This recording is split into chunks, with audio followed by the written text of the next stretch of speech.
From Sign News, 147 million year old pterosaur discovered in England. From prehistoric to present, my name is Ethan. This is Creature Guide Live Daily News. You can catch new episodes throughout the day at Creature Guide Live on Rumble and YouTube. And don't forget to like, comment, and if you love talking about animals, share this show with everyone you know. You can catch, or don't forget to catch our animal documentary commentary live stream on Saturdays at 6 p.m. Central on Rumble. Now, let's get into the animal news of the day. Let's take a deeper look into what's going on here in England. Paleontologists have discovered and described a new uh, tenocasmatid pterosaurian mandible from the late Jurassic Portland limestone formation of southern England. Yes, yes, I've heard of this formation. Um, this is interesting because usually the tenocasmatid pterosaurs, so this is a family of pterosaurs that only existed for somewhere around what 45 million years, but at least what I knew of, it started somewhere around 152 million years ago, and it branched off into like five different subfamilies. But 147 million years ago, at least. Oh, this is later. That wasn't hitting me. I was thinking of like 157 million years ago. Okay, let's keep going. So, this is also a part of the more broad lineage of pterosaurs known as the pterodactylidae. Um, pterodactyloid, pterodactyloids. Ugh. DA, it would branch off into 10 major families of pterosaurs. I'd say most of the pterosaurs, if not all of them. This is consisting of like Pteranodontidae. So let's hop over here for some examples. Here's a goofy Pteranodon example. But the thing is that Pteranodon would have much wider wing membrane. Now it's even a bit too narrow on the point of the wings here. When it comes to the fingers, I guess you could say they're okay. I think they should be closer along with the wing in this instance. By the way, the rest of the wing is basically the ring finger. Is how so you would have the thumb, index, and middle finger, and the rest of it is ring finger for the wing. And it does control that part of the wing by just using that finger. Um, the pteranodon, which is what this specific animal is, this is not pterodactyl. This animal lived in Alberta around 75 million years ago, probably preyed on a variety of fish, and also would have had a much longer crest compared to its body size. So instead, it did have a decently sized beak in terms of the length, but just a much longer crest. And it would have been completely covered in a small amount of fluff or dense layer of fluff compared to what's showing here. This just looks like he has chest feathers. Let's see who else do we have here. Oh, another pteranodon. Okay, yeah, he's got a major problem. Also a bit too thin. The way the claws are distributed here, they shouldn't be as curved. It's almost like they gave him a bit of too much of a like dromaeosaur sort of a look when it comes to the claws. Besides him looking like he's very happy. Uh, this guts over here. I don't know what to say about this. I think he should have needs to do some ab work and just you know shrink your tummy a bit. Um, Also, you should be covered in feathers. Let's move back to the article. Oh, so life reconstruction of the tenocasmatid pterosaur glottocephaloideus hing hang shenensis. That's Chinese. This is England. Oh, it's a Chinese pterosaur, I think. I don't think it's him. I hope it's not him. Pterosaur remains are rare in the upper Jurassic layers of the United Kingdom, consisting mostly of isolated bones or fragments of bones, said University of Portsmouth paleontologist Roy Smith and David Martle. Many records of late Jurassic pterosaurs in the United Kingdom are of little more than historic interest and include named species now regarded as nomina dubiae. I'm clueless. Nonetheless, some material is diagnostic, and several species have stood the test of time.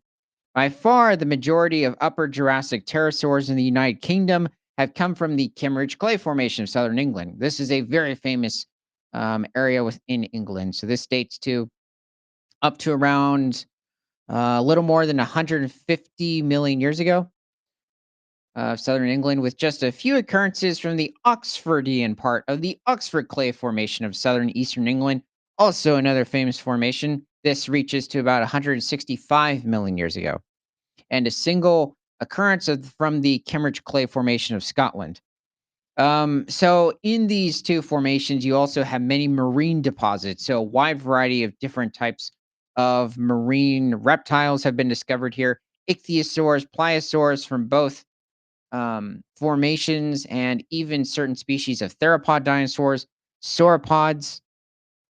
Let's see who else. A wide variety of ammonites, prehistoric sharks have been discovered here, and a single occurrence from the Kimmeridge Clay Formation of Scotland. That is less often heard about, but you do also find a wide variety of ammonites here.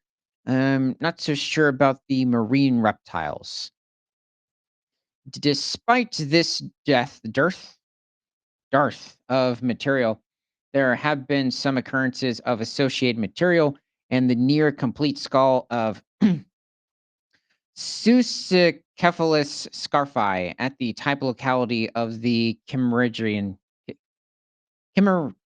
stage.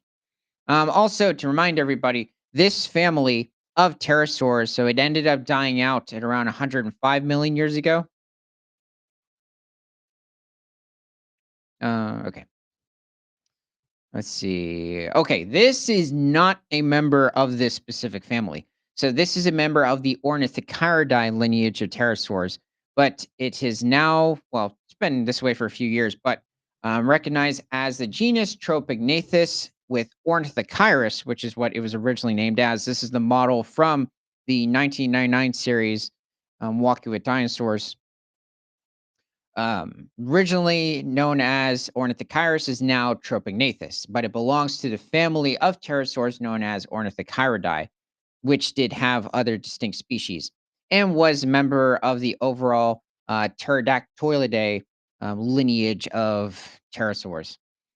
I'm guessing this could is probably a close relative of Rhamphorhynchus, but it's not Rhamphorhynchus itself. Rhamphorhynchus did have a very distinct skull. It was a bit more thin and pointed in the overall structure, and the teeth. It did have conical teeth, like this individual. I also don't believe this is a pterodactyl either, because also the wingspan it's showing here is much longer than that of a pterodactyl, like over what, 2.5 meters. So this could be over 7 feet, maybe pushing 7.5 to 8 feet. Pterodactyl barely reached much more than 2 feet when it came to the wingspan, though it did have a crestless head like this individual. So this is some other species of late Jurassic pterosaur. Now, there were different species of Rhamphorhynchus. There wasn't just one. So, hmm. I'll have to check later. Let's see who else. Oh, this is also not a member of that lineage. The Asdarchids, so this is a species of Quetzalcoatlus, were of the family of Asdarchids, which were another branch of Pterodactylidae. But they also first appeared somewhere around 143 million years ago at the beginning of the Cretaceous period. So, the new pterosaurian specimen is a mandible with at least two, possibly three teeth. Okay, good. It's not the Chinese one. It's Suspicphilus scarfi. The fossil dates back to the Tithonian age of the late Jurassic epoch, approximately 147 million years ago. It represents the geologically youngest Jurassic pterosaur from the United Kingdom. Yeah, it is interesting. Recently, oh, okay, that's actually good to know. That yeah, this is the youngest Jurassic because that's within the last 2 million years of the Jurassic period. The specimen is an isolated mandible lacking most of the post-symphyseal parts of the rami, the paleontologist said. It is identified as a pterosaurian on account of its very thin compacta and elongate form of the mandible. Hmm. The new specimen was found in the Portland limestone of Dorset, southern United Kingdom. It represents the first pterosaur skull material to be documented, described, and figured from this formation. So, yeah, when looking at this, I'm guessing that this animal was probably a fish eater, since pterosaurs, even to this point, would rarely, if ever, go after something like even a small dinosaur. Their skulls were just not really well adapted to handling the sort of fight that a dinosaur would put off. They might have obtained small species of amphibians, reptiles, maybe even certain insects, but they're going to be focusing primarily on different species of fish, probably even going after squid in some instances. They were very capable of swimming.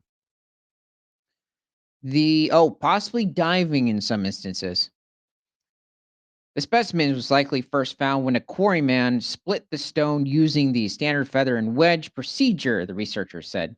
This resulted in damage to the middle part of the specimen, while splitting of the jaw along its length also damaged the specimen.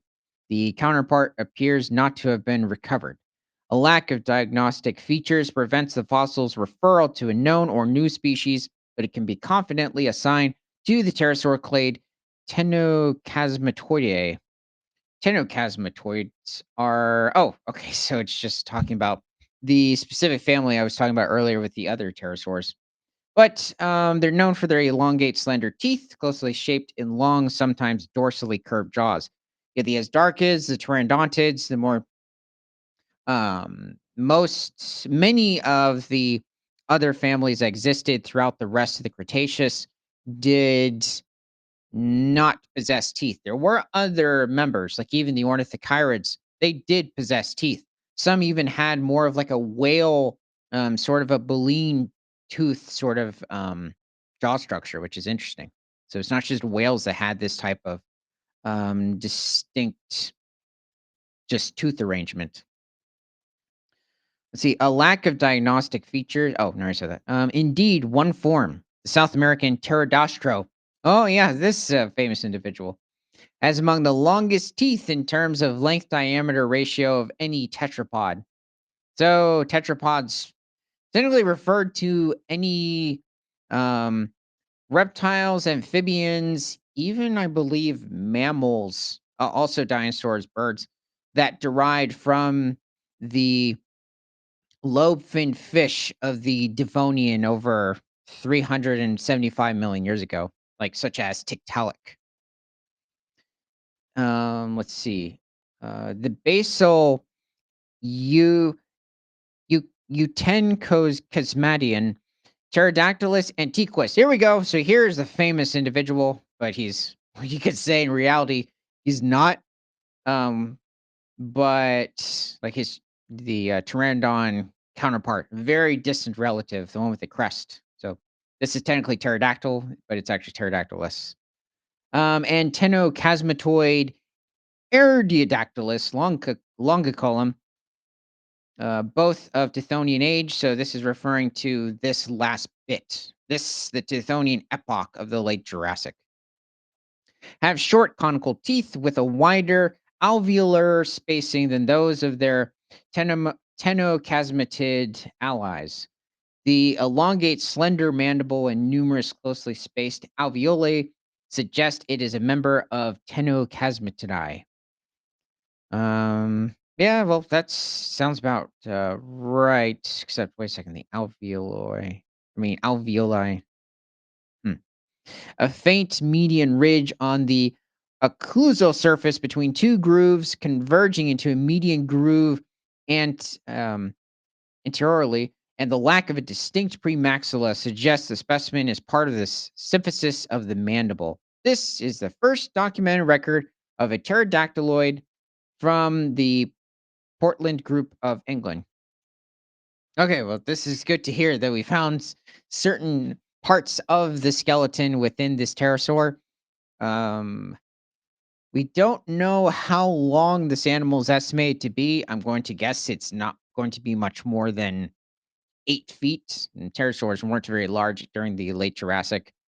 and was mostly a fish eater, looking or by the description of its conical teeth.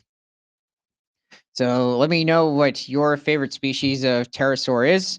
And from prehistoric to present, my name is Ethan. This is Creature Guide Live Daily News. Remember to like, comment, and if you love talking about animals, share this show with everyone you know. You can catch new episodes throughout the day at Creature Guide Live on Rumble and YouTube. And don't forget to catch our animal documentary commentary live stream on Saturdays at 6 p.m. Central on Rumble, because nothing is better than all animals all the time.